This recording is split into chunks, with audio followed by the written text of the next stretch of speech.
You know what, though? As ridiculous as it might sound, Crowder might be onto something because what's one of the biggest, I guess, criticisms of the Dolphins as a whole? And like Jalen Ramsey has been vocal about this, Jordan Poyer has been vocal about this, that people view them as a finesse team. They're soft, right? They're not tough enough.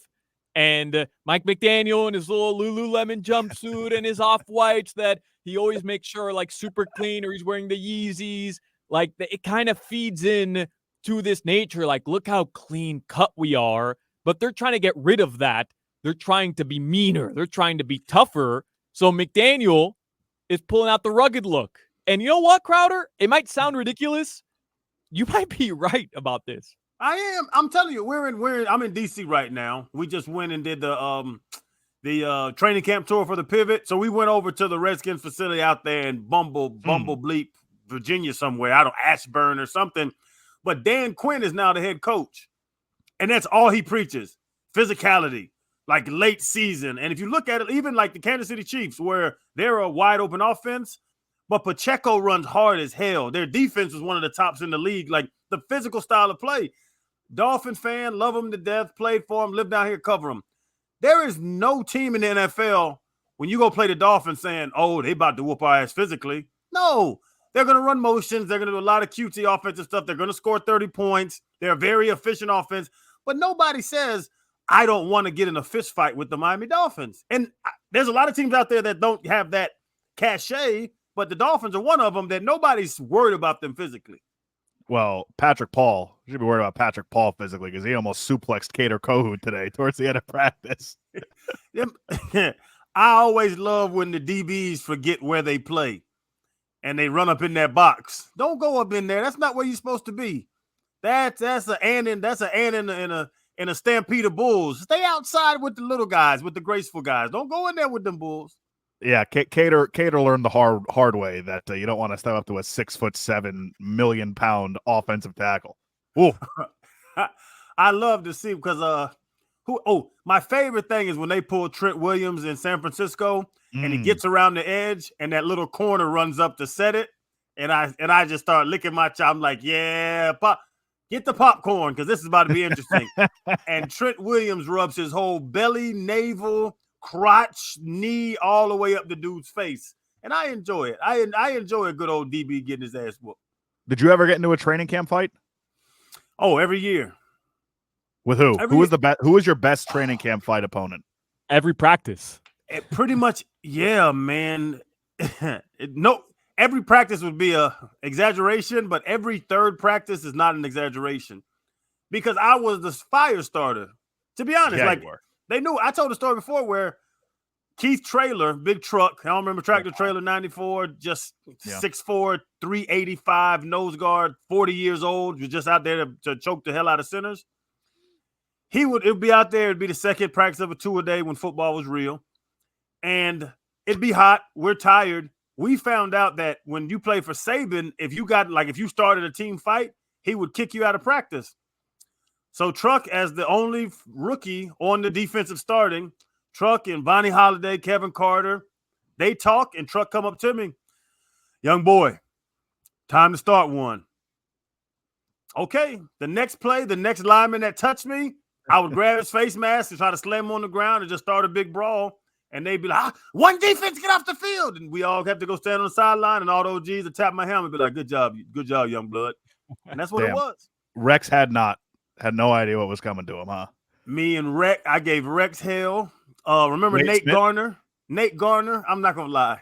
Rex had not had a little something to him. Big Vernon Carey's hands were so strong that if he grabbed you, like you couldn't get away, so there was no fight. It was just him shaking me around like a rag dog. So after my first fight with Big Vern, every time I saw 72, I'd say no. But Nate Garner was there. Nate Garner's a good friend of mine right now. Honestly, Nate's a very good human being. But Nate was the weakest link. So they'd be like, hey, Crowder, young blood, start one. I go find on Nate. Damn, man, I'm sorry about this. And just go kick him in the chest. And then the big fight would start, and we were ready to go. Practice was over. You were always going up against an offensive lineman though in these skirmishes. You weren't picking on a running back. You weren't picking on a receiver. You were going after the big boys. Yeah, I would always pick the big. I don't like the bully people. I really don't like bullies to this day.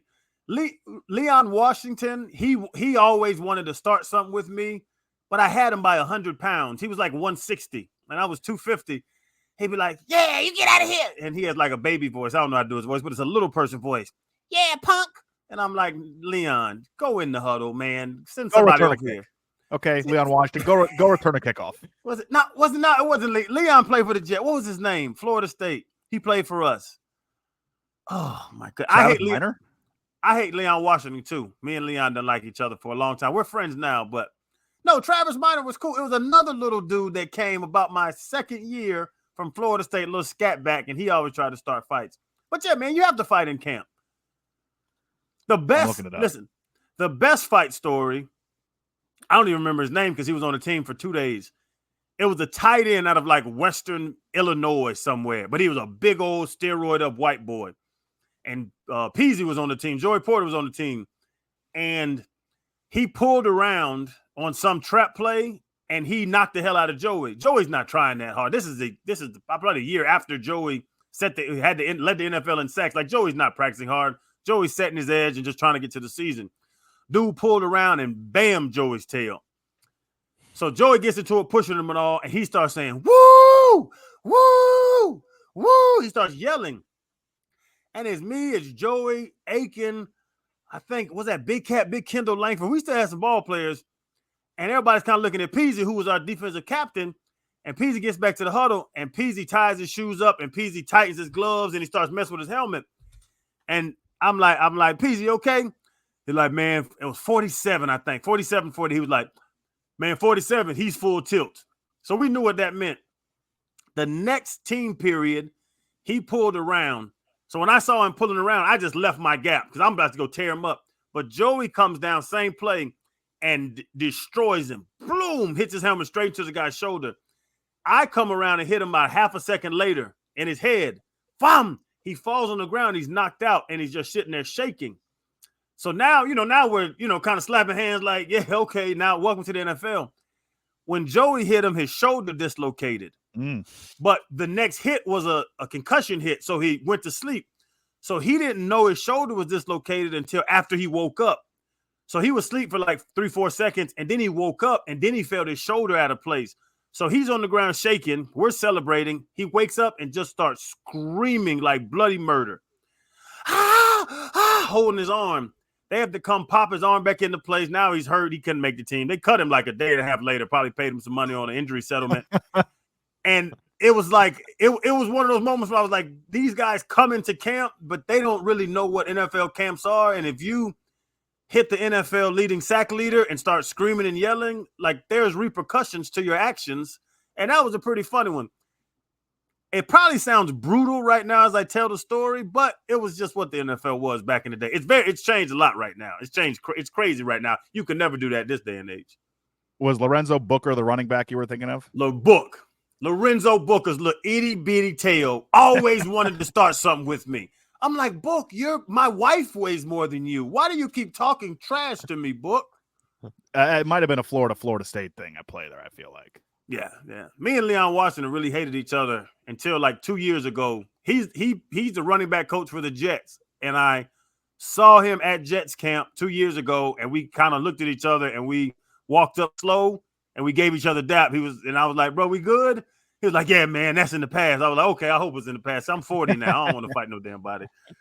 So me and Leon Washington became friends. Me and Book been friends forever, but he always wanted to start some crap with me for no reason when it was a welterweight fighting a heavyweight, and I wasn't going to do it. Yeah, hey, Crowder, you're right, by the way. You would never be able to have those types of practices anymore, right? Like with the way everybody's there live tweeting, everybody there is with a camera, cell phone camera. The fans, all of them have cell phone cameras. Like, you wouldn't be able to just go punch somebody in the face or step on, what'd you say, kick somebody in the chest? Yeah, drop kick them.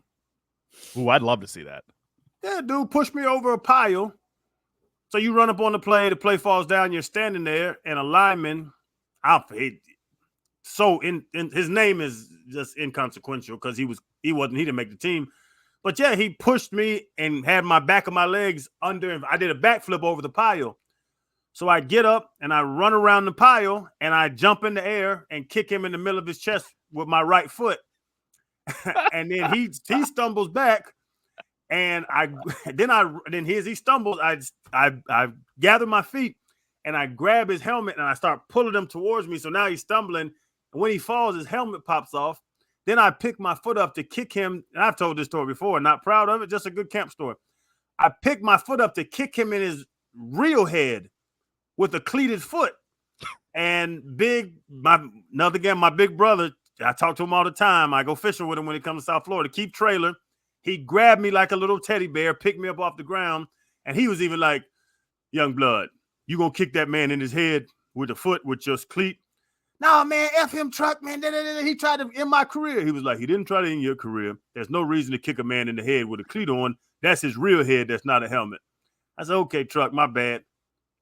And we went to play 3. Like back in the day, that would have been a whole thing on the newspaper. Like when we played, we just went to play 3 after that. Can you do the rest of the show doing your Keith Traylor impression? Keith Traylor impression is very much like my dad's impression, which is very much like Charles Barkley without the country, which is very much like any big black dude.